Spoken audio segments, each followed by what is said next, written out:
Many a times, in my little experience, that I have also seen that children that reach that level, whereas there is no communication with their parents, number one, they are out of hand, and they become a problem to the society and to those that are around them. Such children are then sent by parents to become a alim, maulana, or hafidhul Quran, and then they are found to be failing in that field that they have went out to study. So, has this got to do something with the intention? Why? My question basically is that why children that are out of hand, that are not obedient, they are the ones most of the time are selected by parents. Okay, you failed in school, you failed your metric, you're not working anywhere, now you can go become alim din. Is this the right ideology of parents out sometimes there? the threat also of this, whereby when a child does wrong in society, the parents threaten him and they tell him that, you know what, if you continue this manners of yours, I'll send you to the ulum. So, what can Mufti Sahib shed some light, because this is one of the major problems we face. I don't know about other cities and stuff, but like in Durban, this is something which is very common and known. Yes, you touched an issue which is real. And you ask the question that, is this the right approach? Absolutely, it is not the right approach. You must think properly that if we send someone to Darul Uloom, he's going to become Hafiz, or he's going to become Alim, or he's going to become an Imam. So, first of all, if a child is not bright and he fails, and if that's the kind of child we send to Darul Uloom, and then that's the kind of leader you will have in the society. Okay, so that's for sure. Because he will need to find something to survive. Some work he must do. He must teach in madrasa, or hifz class, or be imam, or do something. Now that mentally slow person that you gave to learn something, no, he learned something, he came back now, so he must do something. You didn't keep a share from the business for him, so he can sit and just eat. He must go and work. Now then they complain, ulama like this and ulama like that. I always say, give us the brightest of your children, we'll give you the brightest of ulama. Then you'll have the great leaders. And see, these people that,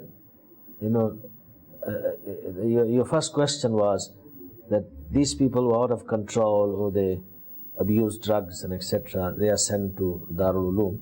Maybe, I think people might think, or they think this way, that Darul Uloom is a place where people learn Deen, and our children who are out of control, when they go there, they will change. Because there are too many good people stay there, pious people stay there, people becoming ulama stay there, people becoming hafiz, they stay there, and they will come right. See, parents must know that Darul Uloom is not a rehab center. Darul Uloom is an institution where good people come, good children come, they're disciplined, they follow rules and regulations, they stay there, and they become scholars. And when they graduate, they go back and they are prepared to do positive contribution in the society. So these kind of children mostly, they cause big problems, even in Darul Ulooms and hostels. Very often these kind of children are caught with using drugs in hostels, and they're dangerous to other children as well. So I think parents must be very honest when they take their children to admit them in any Darul Uloom, to disclose to the authorities about the habits of that child, so they can keep an eye and monitor properly. And this way they can maybe pay extra attention to take that child out of that habit, by talking, by motivation, or by certain Islamic and spiritual exercises ji मुफती। that can also help. But to hide and then after 6 months or 1 year or 2 years, he's caught with something and then discovered that how many others, have been messed up.